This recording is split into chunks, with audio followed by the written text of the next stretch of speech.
All right, we are live here on the Mangia cast. We're together. Quesadillas. Hey! Chin chin. Hey, look at this. Chef Angelo Basalone made us.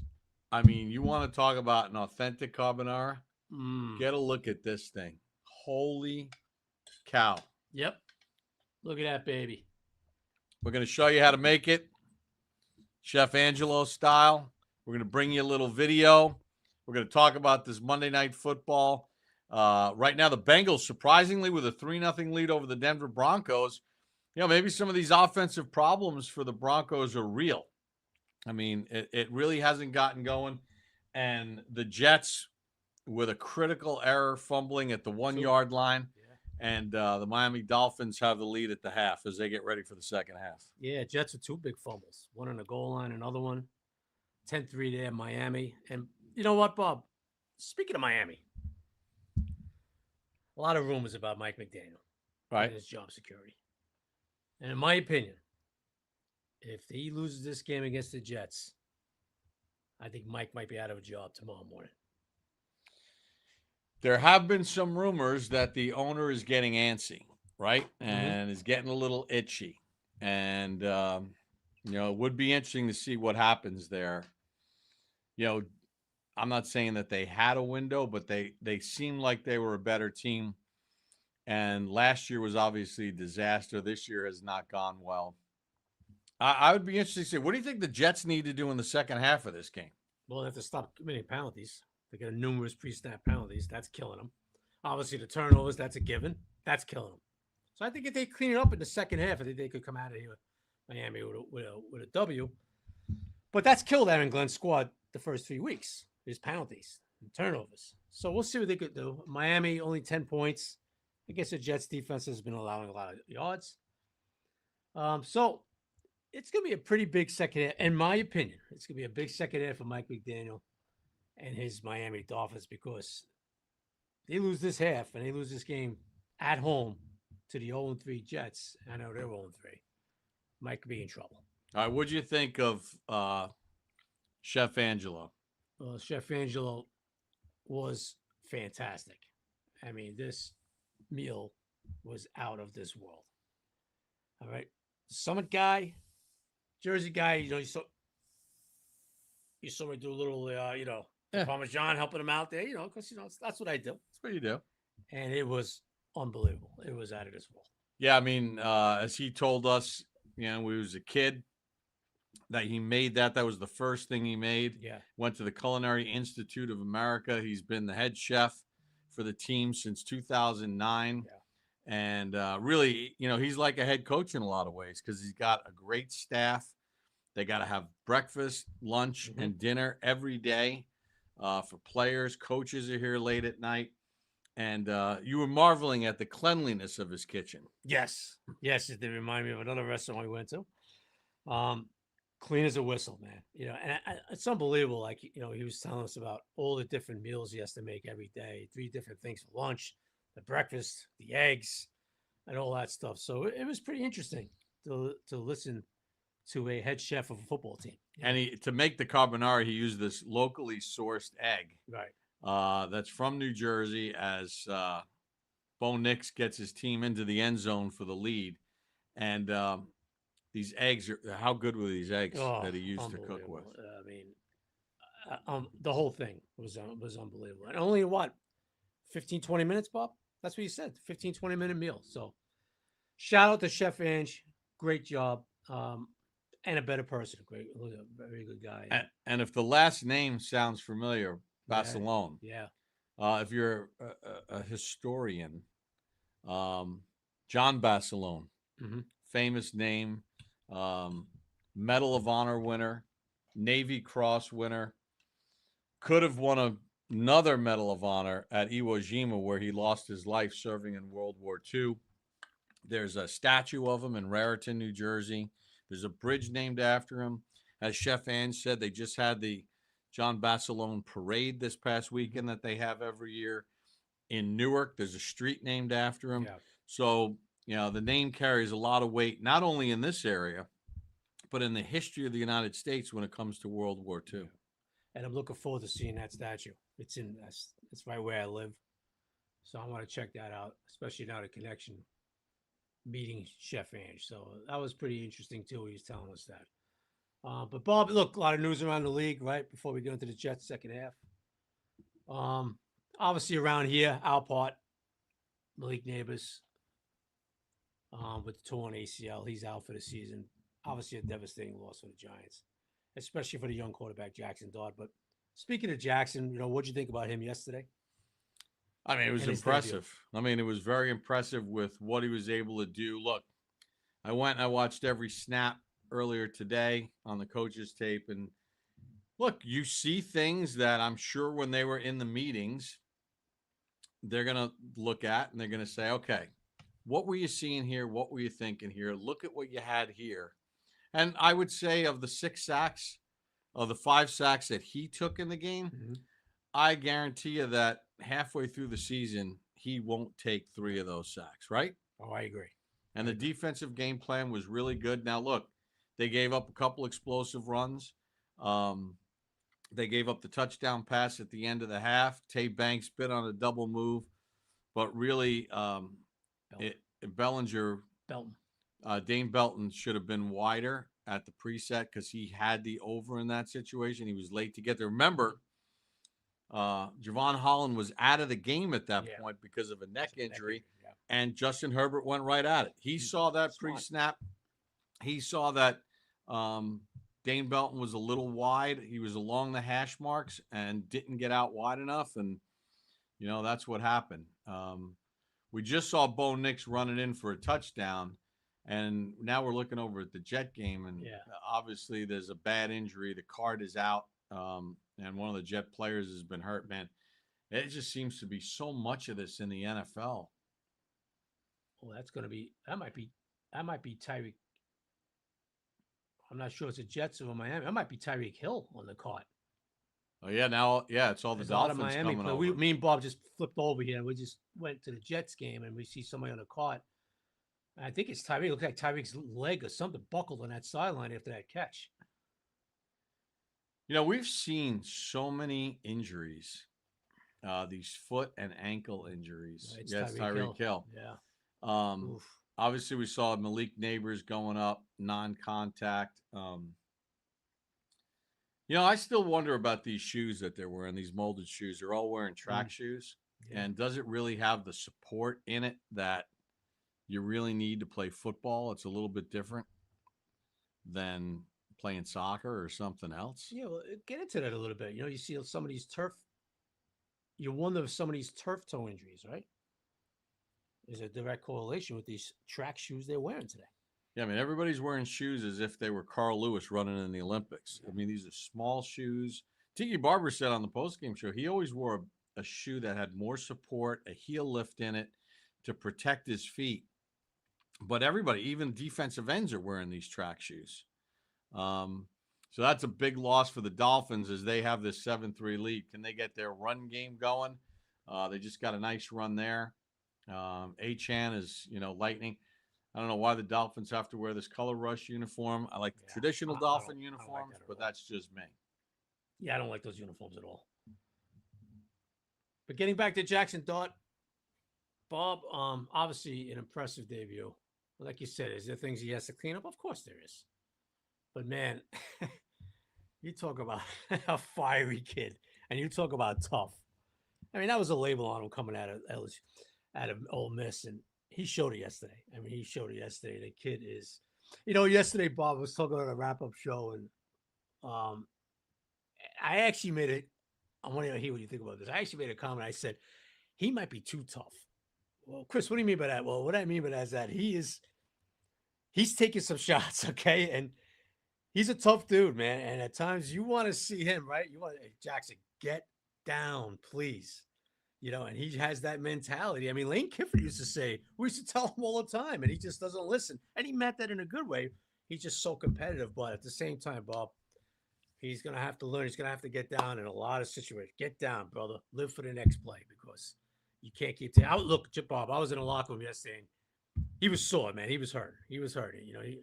He'll be fine this week and all that. But, man, at this level, Boom. Darren Waller, another touchdown. And Darren Waller has touchdown, I believe, number 2. 9-yard touchdown reception. So Darren making quite the impact in his first game as a Miami Dolphin. And they're about to go up 17-3. Let's take a look at this play, Bob. Well, they bring him from the left side of the formation, and you get Tua on the rollout, and here we go. Just flip it out there. Just a little cross from the left. Leaked out in a little cross, and boom. Isn't it amazing? The Giants keep struggling in the red zone, and you watch some of these other games, like, how's it so easy? Mm-hmm. Now, I will say this. Wan'Dale Robinson has to catch that football yesterday. Absolutely. And Scatterboo will learn how to beat that guy, Cam Hart, when he got tackled. Right. And Tiki Barber gave a good explanation of something that took him a while to learn, but actually to try to create contact in that situation and have the guy bounce off you. But Jackson cannot be swinging at people's helmets when he's running down the field. No. Especially with your throwing hand. Yes. He's just so damn competitive, and he's going to have to learn. Hopefully he learns, and I believe he will. Okay? It's got to be a tough balance of a head coach, right, Pop? I mean, Dable doesn't want to take away his aggressiveness. It's tough, but at the same time, you got to balance that. Hey, Jackson, we got to live for another play. Better yet, we got to live for you to play next week. Okay? So well, this organization lived with that with Daniel Jones. His legs were part of his great weapon and his athleticism, but he got hurt a couple times because of that. So it's something that's going to have to be tempered, but you're not going to temper his enthusiasm. You don't want it. That's the balance. That's the fine line. I even asked Dable on the press yesterday, how do you kind of like balance that out between, his aggressiveness and at the same time not taking the big shot. So he'll hopefully get that, he'll get that straightened out, hopefully. But you can't take away the kid's competitive. That's who he is, Bob. And that's going to be part of the game plan. You saw yesterday, his own reads, RPOs, structured runs in the red zone, in the low red. That's going to be part of the game plan. They're going to use Jackson's legs, and you saw it yesterday. So, but how about that first drive, Bob? I mean, how about the building yesterday? Jackson goes, what was it, 80-something yards? First drive, 89 yards. Takes the team right down the field, and then a little design run and finishes it off. The building was rocky yesterday, Bob. First time I've heard that in a while. Do you know when the last rookie first-round pick took his team 80-plus yards on his very first drive of his very first start? No. Mahomes, last guy to do it. Okay, he's pretty good. In Mahomes' very first start. Bombs away go the Cincinnati Bengals trying to throw a deep ball. We got a flag on the play on the T. Higgins catch. Speaking of Mahomes, Papa, 2 things I want to talk about yesterday's game. One, I think people might have been like putting a little dirt on the Chiefs, thinking maybe they were done, and they're starting to. What do we talk about though? Once they got Worthy back, and when they get Rashee Rice back, they're gonna look different offensively. They still don't run it great. They're still not as physical as team as they were 2 years ago or 3 years ago when they won the back-to-back Super Bowls, where they really used their run game. But the run game will open up a little bit when they get more explosives down the field. Yeah. I mean, you could see the Chiefs. They're going to get Rice back in a few weeks. They'll get him ramped up, and I tell you, you can see them getting it rolling, right? You can see them getting at the other end of that. I have to be honest with you, Bob. I know the Baltimore Ravens, to me, are a concern. I think they are now 1-3, and they look bad doing it. Now, last year, after 4 weeks, people wanted to throw defensive coordinator Zach Orr out the door. Remember? Fire this guy. Get rid of him. They made some adjustments in the back end, especially with my Golden Dome with Kyle Hamilton. They got much better, and they became a very good defense, okay? But, A, they have a lot of injuries, Bob. B, they don't look the same offensively. No. Lamar doesn't look the same, okay? How about Derrick Henry's last 3 games? Right. So, you look at the Ravens, you say, well, is it time to be concerned? Well, we're a quarter of the season in, and the way they look, they're not stopping anybody. Yeah, I think it's time to be concerned. You brought up a point this morning on your radio show, airing it out on Sirius XM NFL Radio, and you said, you know what? And you were talking with Matt Sims, and you said, you know what? They kind of got that feel of that they're going to be the 2024 49ers. A lot of injuries. One of those seasons where you just can't seem to get it going. Injuries come into play, and that's the way I'm thinking for the Ravens this year. Yeah, they're going to have to get things turned around in a hurry. Now, they did defensively last year, but they were winning while giving up a lot of points. Right. Now they're losing and they're not scoring a lot of points. And they look bad yesterday, Bob. Yeah, they look Yeah, flat. that's very un-Raven-like. Even when they lose, it's that gritty battle, John Harbaugh type team. But you looked at them yesterday, Bob, and it's like, whoa, is this the Ravens? Are these the Ravens out there? Like, what's going on here? So they just, some teams they lose games, Bob, but they just look right losing it, right? They're in the battle, and at the end, the Ravens just don't look right now. They don't look good at all. Wow, we got the Jets in plus territory here, down 17-3. Early in the third quarter, Brees Hall had that big fumble. Allen had the fumble, right? It was Allen at the 1 yard line who Really tossed it up going in. Going into the one, yeah. Those are hard to overcome when you don't have that explosive an offense. So we'll see what the Jets can do. 3rd and 5 on the plus 48.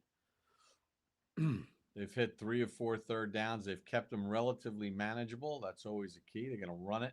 Yeah, that's 2 down territory. Yeah, and they got enough yards there where now it's going to be 4th and 1. So 10 minutes to go in the third quarter. Jets are down by 2 touchdowns, and they're going to roll the dice here with a 4th and 1. Big story, Tyreek Hill carted off the field, trying to run it out. Yes. And we don't know what the extent of the injury is, but it's some type of leg injury. This is a big play right here, 4th and 1. Just trying to keep this drive moving. They put Fields on the move here. Look at this formation. Yeah. Yeah, they roll him out. And Miami was thinking just like I was back in New Jersey. But you know what? Oh, yeah, that's what Fields can give you. Ooh, he might go all the way. How about that? 4th and 1, Justin 4th and 1 for the plus 47, and Fields just went all the way to get this team back in the game. Well, that's what Justin could do, right? Well, I tell you what, Miami had it read. Woo. They had it diagnosed because it was a designed play action with a rollout, get him out in space, let him use his legs, and then he makes an incredible athletic play. Yeah. Look, this was not designed to go this way. They lost contain. Wow. And then a little juke. Justin does a move at the end, and that's the end of that. Nice little Lazard throws a block at the last second. And what a play by Fields. I want to see Aaron Glenn do a celebration. He did that great celebration. That was quite a celebration last week. Yeah. How about all the special teams plays this year, Bob? How about the New England Patriots? 2 punt returns. They had another long punt return yesterday to set up a touchdown. How about Mike Vrabel and the special teams up in Foxborough, huh? Yeah, and then you had the block kick at the end of the Raiders game. Oh, my God. It feels like there's more special teams breakdowns. The Eagles block a field goal at the end. How about last Thursday night? You get a kickoff out of bounds that sets up the game-winning drive late. Man, special teams, right? So the Jets are back in this one. All right, so we got our carbonara here. So I think while we have a moment, I think, Lindsay worked overtime on this one, our producer, Lindsay. And if you got any questions, feel free to jump in here on the Mangia Cast. That's what we do. We like to take your questions. We like to talk with our audience. Comments back up there. Yeah. I don't see any comments right yet. Did you hit it? Okay. So, Lindsay, Chef Angelo Basilone was kind enough to teach us how to make restaurant quality carbonara that you can make in your home. So, Biz, let's go through the video here because you learned how to do it. Mm-hmm. And Chef Angelo gave us just a bird's eye view. Again, he said it was cut down day when he was a kid. And he was with some friends and he looked in the refrigerator and it's like, what am I going to make? I can make a carbonara out of this. And it led to his career as an executive chef.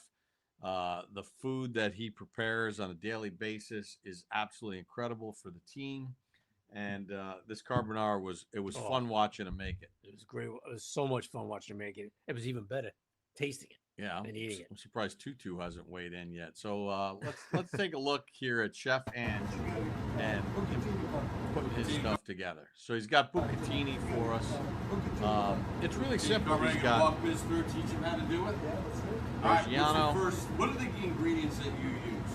So, eggs, water, Pecorino Romano. The eggs are off the charts. and How about when he just cracked them? All right, just tell us a little bit about these eggs real quick. let's show it to the audience because these are special eggs. These are magic eggs. So these eggs are locally sourced. They're organically fed eggs. They're out of Blairstown, New Jersey. Now we gotta show the lady. Out of Blairstown, New Jersey. You want fresh eggs? There you go. Yeah, the story in the eggs. You open them up. They name each chicken, and this one was just. So they tell you who laid the egg? So it tells you who laid the egg, when the egg was Justine laid. Tuck. They're the fans They're of the absolutely famous football spectacular. team. Jeff Hirschbaum, Four-time thank you Super so Bowl much for champion joining the team. call at the end of the game. Look at this. They were Hey, Cordell Flock played it perfectly. At the pretty end of the amazing. game. So it tells you the day that they were They hatched. created interference, clock stoppage. By the way, those eggs, that's the eggs I get by the house. Nice. So, Chef Ange, eggs. pretty happy day today cooking for. So I was talking about that with Chef. I talked about What's it like, I on always Monday do. morning? my whole life. An eggs in it. You know what? An eggs in it. An Come on, eggs give me a You know, break. it tastes better I after moved out to you. Jersey I say that's 9 my- years ago, my and best I found ingredient out is no, victory. an egg is not it. There's farm So, eggs, there's regular eggs, it's, there's Costco eggs, whatever the hell it might winning be. and moving But since I years separately. eat farm, A lot better. What's it like? I mean, you're like a head coach of a kitchen. And I you mean, see you got a tonight, full staff. it's like You have meals going. breaks it open, and show me, Breakfast, mix it. lunch. An egg is not an egg. So Look at you, look at you grating the cheese. World War II hero, we want to know I think I'm gonna have a about future. You know, there's that- obviously the kitchen fan is making a lot of noise. You can't really catch We it. couldn't get rid of that. You know what? The microphone on my recording device wasn't very good. So I won the Medal of Honor in World War II, presented to Guadalcanal. Chef Ange was pretty impressed with me. And Creating came cheese. back And was on the war bomb he's given us store, and the John really- Basilone story that we he wanted told to before be with his boys. we brought this up again. And we went back. Some audio issues. Look, I'm trying to host and produce the segments. I got to work on Make a little producing taste here. Yeah. that kind of thing. Look how beautiful those eggs are. Different. Yes. Yeah, they are different. So that They egg, have a I name. did not realize that. look at the different color of that egg. The eggs are different. Yeah, Chef Ange really, it's amazing the care that he takes. Well, you gotta make it taste Shade like of olive and Make it taste good. you gotta make it taste like the ocean. That's right. All right, so guanciale, pork cheek. Pork cheek. So we're gonna cut this into lagoons. Lagones. So now, do you have to take any of these, any of the just did seasoning it off for the you. outside? Or you Come just on. straight? Okay. Gets that in You there, want to get this renders golden it, brown, right? Yes. gets it Right nice out and of the golden water. brown. Brown. All right, here's the magic now. Here's the magic. I like to go straight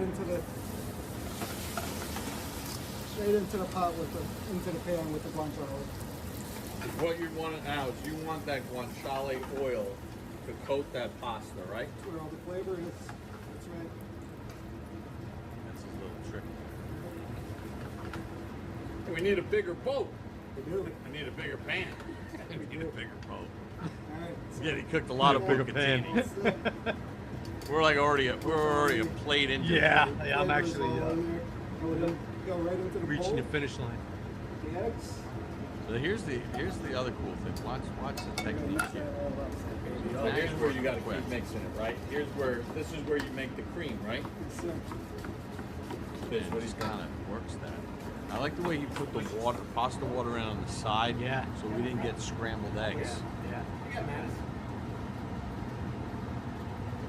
So really 10, 15 minutes at home, you can make this. And this is where you look, get yourself a plan, Chef Ange.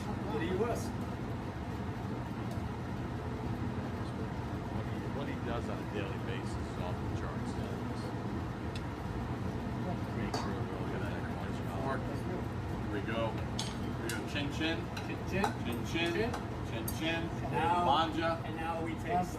Chef Angelo, thank you so much for this.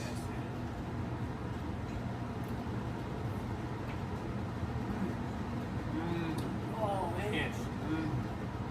Wow, that was good. That was good. It was good. I'm sorry about the audio issues there because he talked a little bit about they'll make a meal for whoever the opponent is that week, and they try to make it regional. And he said, Players have complimented them that it Mhm. tastes like their hometown. You know, look, a lot of guys from the South, they'll do Sure. barbecue this week. They're going to do a lot of Cajun style stuff. Mm-hmm. He said that, you know, the punter is a real foodie. Yeah. Said Brandon Jacobs used to love to weigh in on certain You want to things. tell people what a foodie is? Yeah, anyone's watching this knows what a foodie is. Okay. You didn't know what a foodie is. You knew what a foodie is. But I mean, this is like gold right here. This is just great job by Chef Ange. gold. Guy works like oof. There's a shot up close to his head. Yeah, and it's a big responsibility, you know. Oh, absolutely. And he told us, he said he has to they prep out 3 days in advance. Yeah. Because it's constantly going. I mean, and he said, you know, people are in by 5 a.m. to get ready for that breakfast wave. Mm-hmm. And then he's part of the staff is already working on lunch, and then the other staff is working on the dinner time. Some players will still be in the facility, so they're going to want some dinner, maybe to take home. Maybe they're single. Mm-hmm. The coaches are here, the staff is here, the football people, the ops people are all here. So they're here until late at night. So it's one of those things where it's going nonstop. But I mean, you know, there's a protein, there's usually beef, there's chicken, there's fish, there's all kinds of vegetables, and it's what he does is off the charts. You don't realize how much goes into it, man. Till I was back there today, and how much it goes into it every day. And this is every day, you know. So it's wow. And the care and what the a love. responsibility, man. But you know, the other cool thing was the personal story about, you know, telling us from when he was a kid, you know, the first thing he ever made, and it kind of inspired him. And when I asked him, I said, "What do you want to cook for the Mangia cast?" The first thing he said was carbonara. That was the first thing he said, right? Really? Because it's near and dear to his heart. And like any good chef, like we saw when we were with Benito, Yeah. and Chef Ange has been to Benito's before, you know, they tip their cap to each other, the respect that they have, but you got to have heart when you're doing it. Yep. Right. And you got to have passion, just like we talk football and we talk about the players and everything else. And if you don't have that passion for it, you're not going to be good at it. And Chef Angelo is second to none. And what he's done, you know, since 2009, and it's a big responsibility because, you know, there's also the health concerns, and there's making sure that you have balanced diets for the players and things are healthy and everything's sourced and everything's fresh, because what players put into their bodies is very important during the course of a season. Right. Is this A-Chan working his magic again? Just broke a few tackles and he just made it a 23-10 game. Yeah. He's electric, that kid. But that's the problem that's one of the problems with the Jets this year is they just, you know, that defense that they had a couple of years ago, now they've lost pieces over time. It's just not as good, plain and simple. No. And he needed to stop. They just scored. They got to get, try to get a stop. How about Alex Ingold, who's a colleague at Sirius XM NFL Radio? He does a show each and every week, Player's Perspective. How about the block he put on Sauce, who came up and run support? Yep. That was pretty darn good. Yeah, he's a physical dude, Ingold. That's why he's there, Pop. That's why he's on his roster. You just saw why. Let's take a look at it again. Boom, little pitch. Right there. Boom. Boom. And then the safety overruns it. Yep. And bad leverage. A-Chain does the rest. Bad leverage and you're done.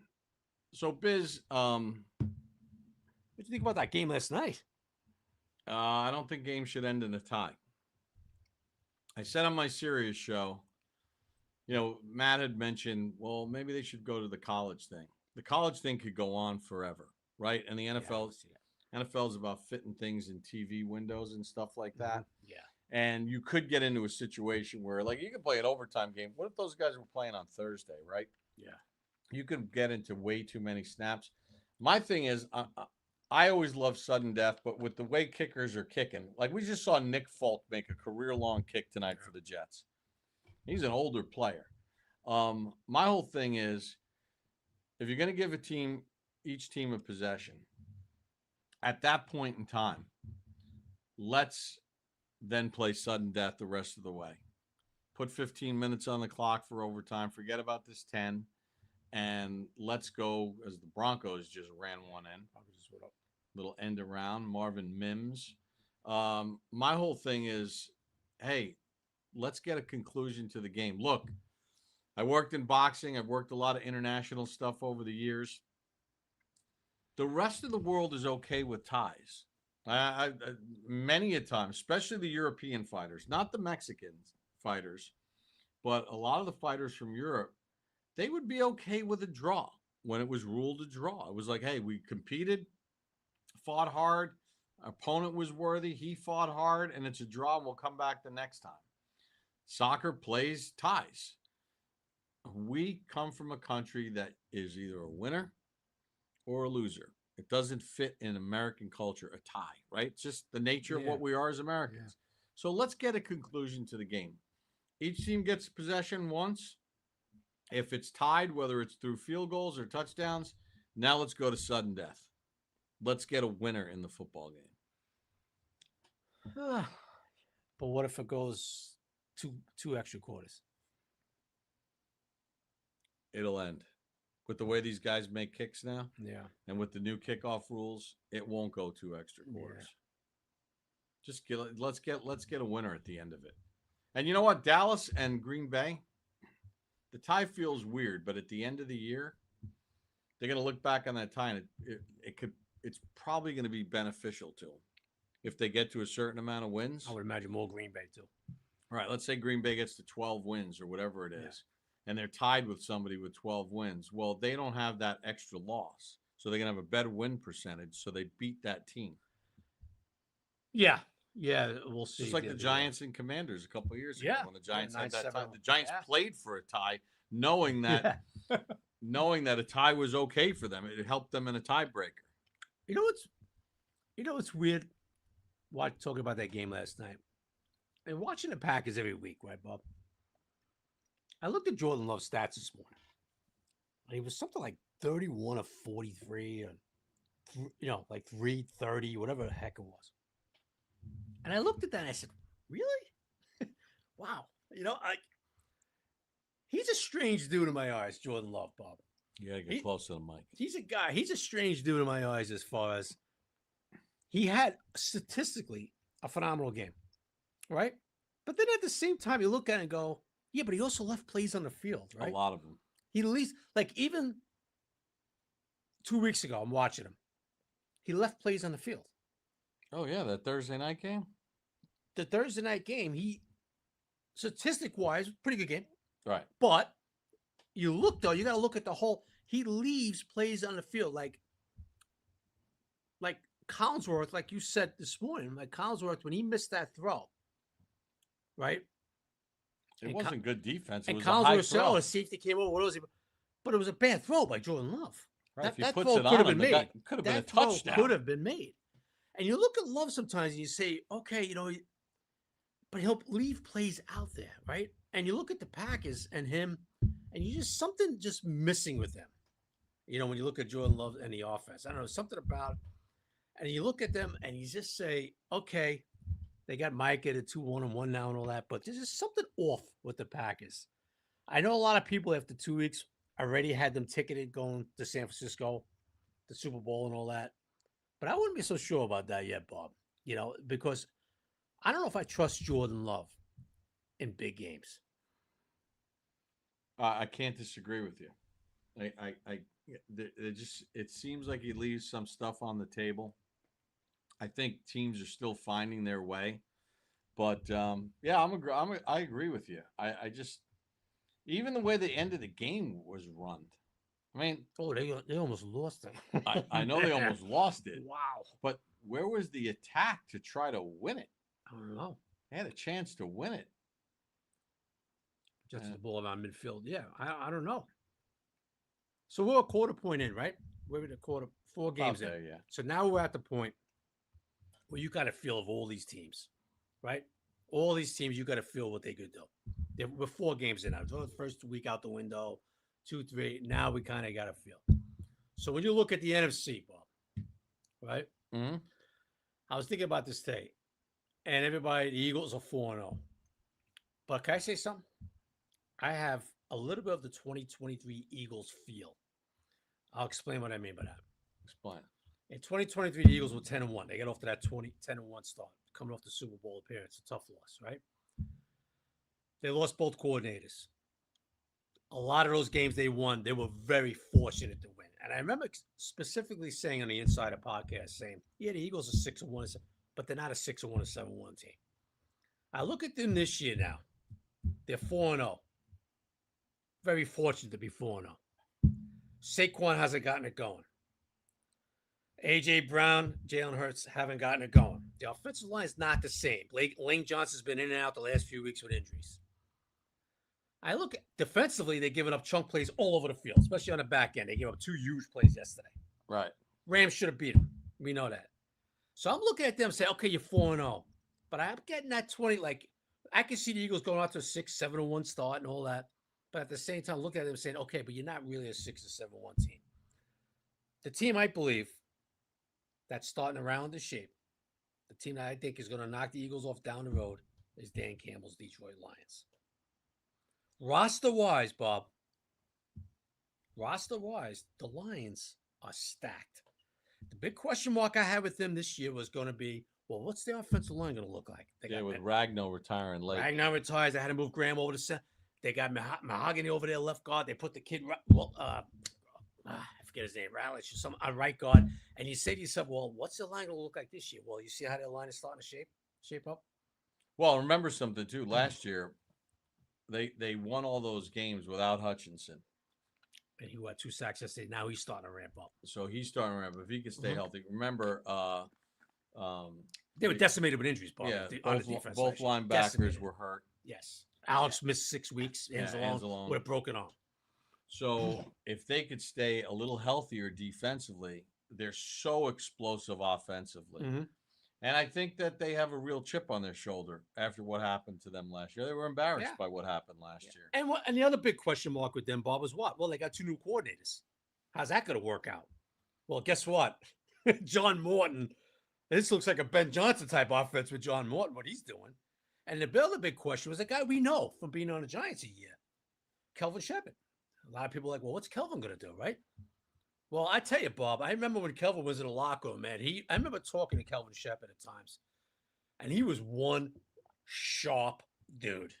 Yeah, you can tell a lot of times with the guys who are going to have chances to be a coach. Right. I mean, because when you're in the locker room, you talk to some guys and you say, hey, listen, Mr. X, I like to do this. Could you just break down, like Bobby Okereke is a prime example. Like, I'll sit down with Bobby, can you tell me what happened on this play? Well, this is the wire's here, blah, blah, blah, blah. And you just say, man, this dude is one, you know what I mean? Shepard was like that. I remember his short stint with the Giants. Shepard, you talk to Shepard, what happened? And he just breaks it down. And so it's no surprise when you hear years later of saying everybody knew he was going to be a coach if he wanted it. Well, he's doing a pretty damn good job over there so far. Pretty damn good job. They're not really missing a beat now, Bob, after 4 weeks with their 2 new coordinators. Well, it's got to catch up. You can't keep winning games where you don't complete a pass in the second half. Didn't complete a pass in the second half. Oh, you talking about Jalen Hurts? The Eagles. Oh, I'm sorry. I was with the Lions. I know. Yeah, I'm saying why the Lions are a live wire. I think the Rams are a live wire. The problem with the Rams. The problem with the Rams, and I know you're a big Rams guy, are the Eagles in their head, just like the Chiefs are in the head of the Denver Broncos. I mean, they kind of own space in their brain. Mm-hmm. The Ravens. Mm-hmm. So, that's something that'll be interesting, getting over that hurdle, because they've just lost 2 horrific games to the Eagles. The playoff game and the one this year. Yeah. So, we'll see what happens. But look at that NFC, Bob, and the way the Eagles are playing. I know they're 4-0. I know they're still a very talented roster, but there's a lot of warts there. There's a lot of concerns there in Philadelphia. Well, there's a lot of warts in Washington right now, but I'm tempering everything about the Commanders because Jaden Daniels missed the last 2 games. Let's see what it looks like when he gets back and he's healthy. And listen, mission accomplished. They wanted to make sure, Dan Quinn said, one of their first priorities in the offseason was to make sure they got Mariota back. That was one of their, because of the value that he had to that team. And Marcus Mariota did what you want your backup quarterback to do. Mm-hmm. Over a 2-game span, he kept you even keel. He got you 1-1. Yeah. Wasn't a disaster. This week it was rough. So we'll see about Washington. But I think the NFC, I see. I'm buying what you're selling as far as the Lions are concerned. Yes, they are my preseason pick to go. And the big question mark I I said think was Minnesota's got trouble. I think Minnesota's in huge trouble. I don't think Green Bay is as good as everybody thinks they are. Okay. Um, I'm trying to think of as long as Matthew Stafford stays healthy, the Rams are going to be there. The Rams are going to be there. Now, that being said, they should have lost yesterday. The Colts gave them that game. We'll get to the AFC in a few minutes, but the Rams, the team, look, my preseason pick, the Arizona Cardinals, Kyler Murray's going to hold up me. He's just going to blow it for me on that Well, pick. yeah, I wouldn't bet on Kyler Murray. Kyler Murray's just not turning to what everybody thought. Well, he and was the gonna be James as a- Conner injury is devastating for them. Just devastating. And see now, the Seahawks team. Me and you talked before the season started. I said, watch these guys, Pop. This, and you look. You had a question mark about, but Donald, right? But Sam Donald, I don't know, But you see what he's doing, like, right? He's playing some pretty good football for them. I like the head coach too. I love Mike McDonald. I love Clint too, the offensive coordinator. I like what they're doing in Seattle. They got a good damn roster, man. And that was a nice win last week. So 3-1 there. The NFC West is shaping up to be a nice little division, huh? Yeah. Shaping up to be a nice little It's division. gonna be good. It's gonna be good. Division. Fun to watch here. Hey, listen. I know you're a big Red Sox guy. Are you excited for this series? Not really. Why? And I'll tell you why. To me, this is a series where the Yankees are clearly a better team.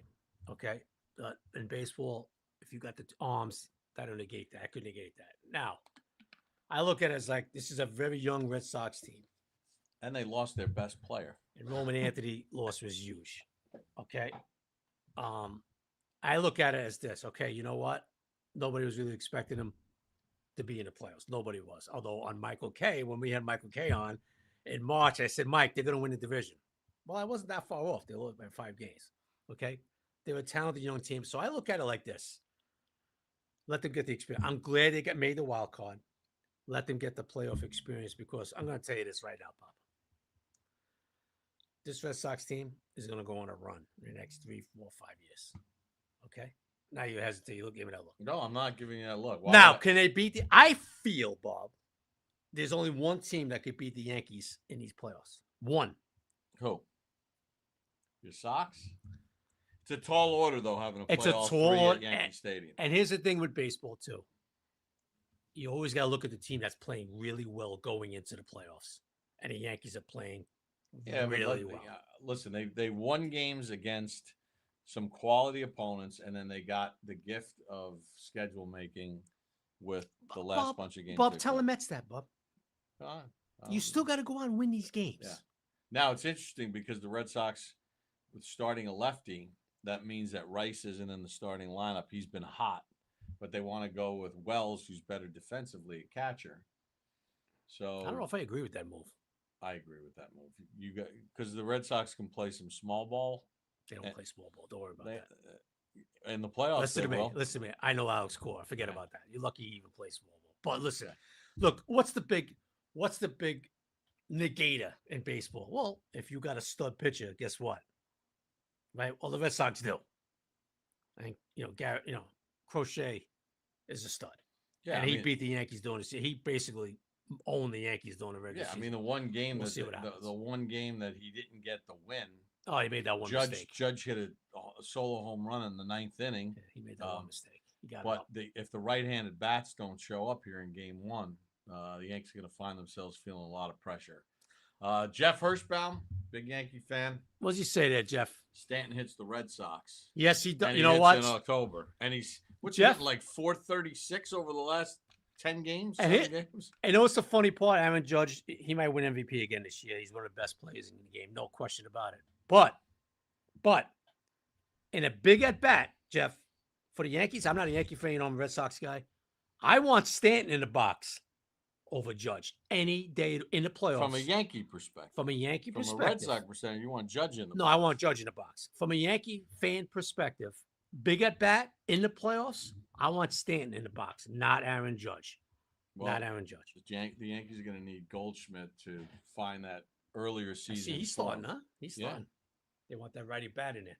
Want the righty bat in. That's why Rice isn't. in Look, the can the lineup. Sox win the series? Sure. They play well against the Yankees here. They got Crochet, and they had Brian Bayo in game 2, who has pitched well against the Yankees, too. Now, as far as the Sox goes, you know, if there's a game 3, they were going to go with Giolito, and now he's shut down. His elbow, something's going on. So the Yankees have the advantage. They got all 3 games in that fake stadium you got there, whatever the hell that's called, Yankee Stadium. What? What's that stadium called? You know, that 45th Yankee Stadium, whatever it is. How many stadiums you tear down, whatever it is? You know, The second Yankee. the commercial stadium. It's not the second Yankee Stadium. Well, they Come on, remodeled the original one. It was Papa- still Yankee Stadium. All right, it's a commercial box, whatever you got there, stadium. You know, it's not the true cathedral of No, baseball of like course. Fenway. Okay, so you Yeah, got all but- 3 games in the Bronx. with a the wiffle event. ball left field. Oh yeah, but I forgot the right fielder. Yo, that's some poke in Yankee Stadium. I could probably do it at 59. I could probably still hit one out of Yankee Stadium. Okay. God, listen. All right, come on now, stop. All right, so let's not go there. At least you got to get it up over 35 feet in a monster, as opposed to like a check swing, you know, home run in Yankee Stadium. What are you looking at like that for? Okay, when you hit it, when your team hits a couple of them, you'll be fine. Oh, what do you we'll think? Hey, what do you we'll think of take this offensive pass interference on Garrett Did he Wilson? extend the elbow? They say he did. I mean, That's why the flag. I but, could see that called more. I wish they would call him more. in the but I NFL. mean, we watch games all Sunday, every week. Different crews, Pop. You know that. Different crews call different things. Someone must have lobbied for that call. Someone must have said, "Hey, Watt Wilson keeps pushing off." 4th quarter, kick it up. Jets down by 2 touchdowns They to a moved the Miami ball- team that hasn't really stopped anybody. They have moved the ball. They had a couple of turnovers. Key. Yeah, Brees Hall on the check down. All right, let's wrap. Let's talk a little bit about the Giants. And you know, the game yesterday. Still some things to clean up. I thought they had a good defensive plan for the most part. You're going against a tremendous quarterback.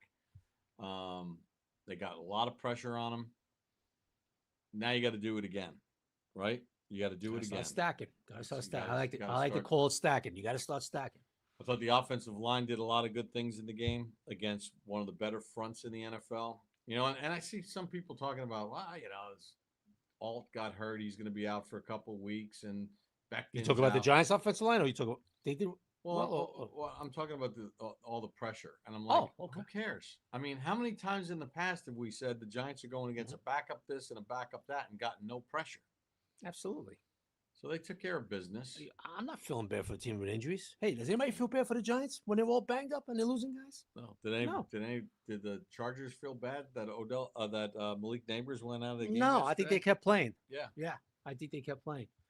So hey, look, it's next man up league, okay? And the Giants, hey, I credit. Look, there's been times I've been very critical of Shane Bowen, but I also keep it real. I thought Shane did a good job yesterday. I thought he did a damn good job, and especially with the twist up front. He just kept calling those twists. They couldn't handle the twist, Bob. They were really struggling with the twist up front, and Shane kept going and kept calling it. I thought he did a nice job. I thought he was more aggressive. Look, he blitzed like 33% of the time yesterday, Bob. He's usually around that 27 mark, Shane. He was a little more aggressive. And then you had the big guys up front. And look, you take advantage of backups, right, Bob? Abdul Carter did yesterday. Right. And let me ask you this. I mean, you know, in week 1, it's not like you got blown out of the building, but they had no offense. Yeah. In week 3 against the Chiefs, it's not like the Chiefs ran up and down the field like the old Chiefs. No. You had no offense. Now, obviously, defensively, all the breakdowns against the Cowboys, but we're seeing how good Dallas's offense is, what they were able to do against the Packers without CD Lamb. Mm-hmm. Dak's playing maybe some of the best football of his career. He's playing great. But, you know, now you're going to be fighting in your weight class. And as I said on the Believe in Giants podcast, to me, the whole game was decided late in the 3rd quarter by Andrew Thomas. When he recovered that Jackson Dart fumble at the 1, if the Chargers get possession of that ball, they probably take a 17-13 lead right there. And the vibe in the stadium completely changes. And people are like, oh, no, you know, here we go. Instead, save the possession. You get a great punt from Gillen. You get great coverage. 2 plays later, Drew Phillips gets the pick. Next thing you know, there's a shovel pass in the end zone. And instead of being down potentially 17-13, you're winning 21-10. Right. That was a huge moment in A that game. huge swing. Yep. And I got to be honest with you, Bob. I was a little surprised that John Harbaugh and Greg Roman didn't run the ball more yesterday. I was a little surprised, man. I think they did the Giants, especially because Hampton was getting chunk yards, man. So I think they did the Giants a favor too. They threw the ball a lot yesterday. Well, I thought maybe the run might be there for him. Was that a pick? Or was he What down? the hell? Where was he throwing it? Looks like they're calling it a pick on the field. Justin, looks like he's walking off the field. Let's see. Take a look at it again. Oh, that ball hit the ground. Clearly hit the ground. I can see why he threw it behind Garrett Wilson here because I think he feels the guy in the middle is coming. Yeah, I guess so. But how about that call? You know, Dable showing the confidence in Jackson yesterday on that 3rd and 5. And just a great job by him and Theo Johnson, you know. Well, I like the fact that they talked about it ahead of time. Like, hey, in this situation, we might get this look. We like to run this. But the way they play, looking at the film, maybe in this spot, just sit down there. Right. And we can hit it. And I thought that was really impressive. And it showed some maturity with the young players. And I think that was something that I think it's all these little things that you build upon that you have to feel positive about. Absolutely. You know, I talked to Theo about that play at his locker after the game too, and he was talking about the adjustments. You know, they work on adjustment plays, and that's a play where Theo's running a route, and you're adjusting to what the defense is doing. They were sitting in that zone, and Theo adjusted. He got that. He found that spot in the zone. Jackson was on the same adjustment with him. You know, that's reps, right, Bob? That's reps working with these. You know, working with the, and he found that spot in Jackson. I thought very calm and cool. You know, found nice pass. You know, look, he's a rookie, Bob. You know, he's a rookie, man. But you know, you're talking to Jermaine Illuminor yesterday. I was talking to Theo too about this. You know, they were talking about how settled he was on the first snap. How settled. Oh yeah, share this story with our audience. Okay, so you know, Jermaine Illuminor, I was asking him yesterday, Jermaine, how did the operation go from the first snap? And what I mean by that is in and out of the huddle, calls, protections, all that stuff. And Jermaine goes, you know what? I've played with rookies before, and we just don't know as offensive linemen what we're going to get. Usually they're very uneasy, a little stuttery, you know, like he goes, Jackson from the first play, what he did was he was so settled, he settled us down. So I asked Jermaine, I said, Jermaine, explain that. What do you mean? Explain that to me. What do you mean? He goes, I'll explain it. He goes, even though we're veterans, if the quarterback's a little like, you know, not a little unstable, uncertain, well, that doesn't settle you down. So for Jackson, he says from the first play on, he was settled, he was certain, and he settled them down. And we know the Giants have veterans on this line. Runyon's a veteran. Illuminor's a veteran. Andrew Thomas is a veteran. Okay, John Michael Schmidt's not on his 3rd year, but he's borderline veteran. Okay, in this league 4 years, you're a veteran in this league 4 years. Sure. And that settled them. I found that very interesting when Jermaine was explaining that to me, that Jackson just kind of settled them down, that the offensive line says, okay, he's a rookie, but you know what? He's like a veteran there. He's got everything going on. He's got everything. So that was big too. Well, it spoke to what Charlie Weiss told us on the Believe in Giants podcast last week going into the game, you know, because his son was his offensive coordinator and Coach Weiss has been around him. And, you know, that was the thing about him, is that he's got this hard to identify leadership quality about him.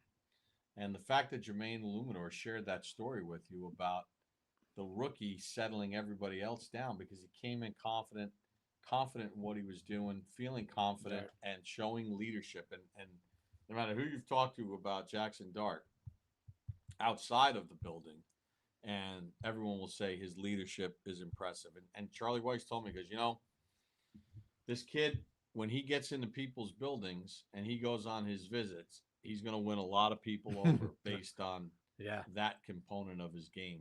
And certainly that showed yesterday. Now he's got to build upon it. There were some things that he missed, but game 1.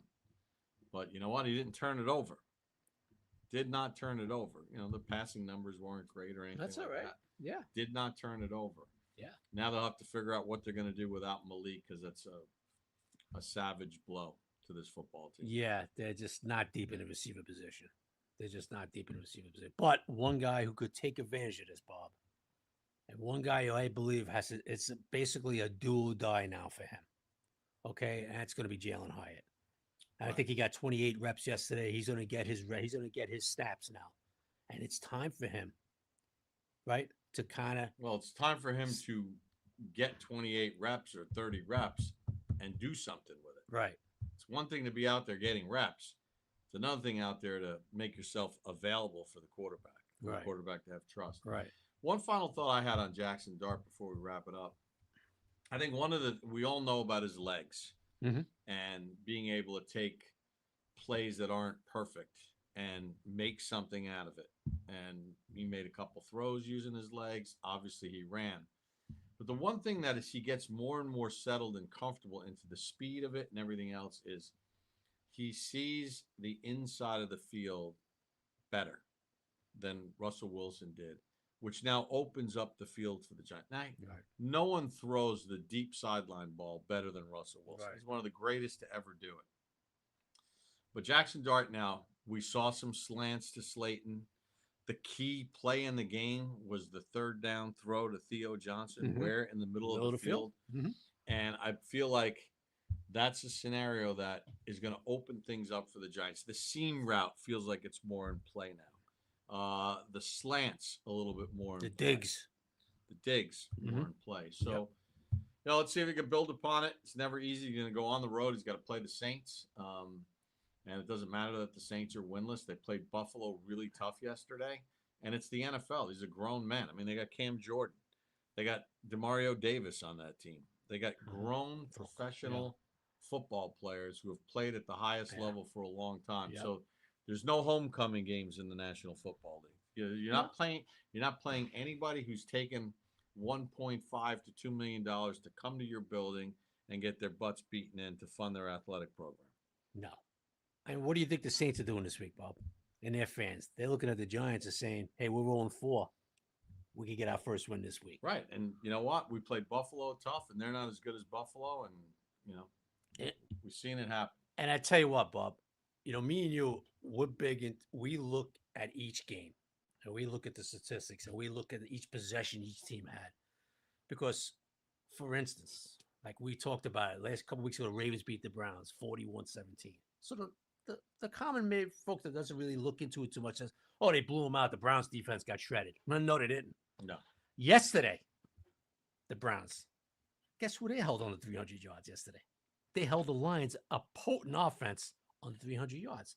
So you look at the Saints. There's a point of getting to this. I'm looking at the Saints yesterday against Buffalo. I see where you're going. You see where I'm going with this. I look at this yesterday against Buffalo. Well, that was a tough game. Yeah, it was 31-19 the final. But, folks, this Saints team has a lot of players on defense. They got a corner that's an up-and-coming corner in Kool-Aid McKinstry. Carl Granderson is one of the most underrated defensive ends in this league that a lot of people don't really talk about because the Saints, he's an excellent player. And you're going to see that Sunday. Carl Granderson could play. Then you talked about the veteran Demario Davis, who loves the blitz. Okay, they're going to see Demario blitz left up the you-know-what. And then you got the other, right? Cam Jordan. You kind of think, last year I kind of like, is Cam on his last leg? Well, guess what? He's not. He's playing really good football. This is going to be quite a challenge for the Giants off for Sunday because the Saints are sitting in their facility tonight and they're saying, "Hey, this is going to be our first. This is our great shot for our first." Kellen Moore's looking for his first win, right? Yeah. And they're sitting there, and those fans are going to be loud Spencer Sunday. Rattler, and he starts. Spencer Rattler. Wait, is it talk about him maybe not starting? I don't know. Oh, okay. He's 0-10 as I a thought maybe you starter. heard some. Okay. Yeah. At some point. Yeah, it's very, it's very conservative playing with him, not taking shots, everything's short. Well, they just lost their center too. McCoy's out. No, I mean Cesar Ruiz. Oh, the guard. The guard. Okay. So, but they did get Trevor Penning back last week, so they got him back. But Rattler's you look at it. Chris Olave is a good receiver. And every week's like 8-9 catches for 60 yards. Everything's short. So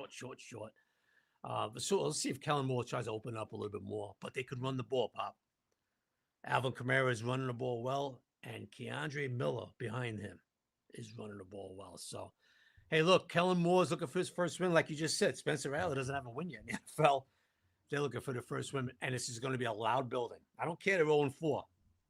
This is going to be a loud building Sunday in the Superdome. All right, my friend. We don't have any wine tonight. We got carbonara. Chin chin, my friend. Chin. Chin chin.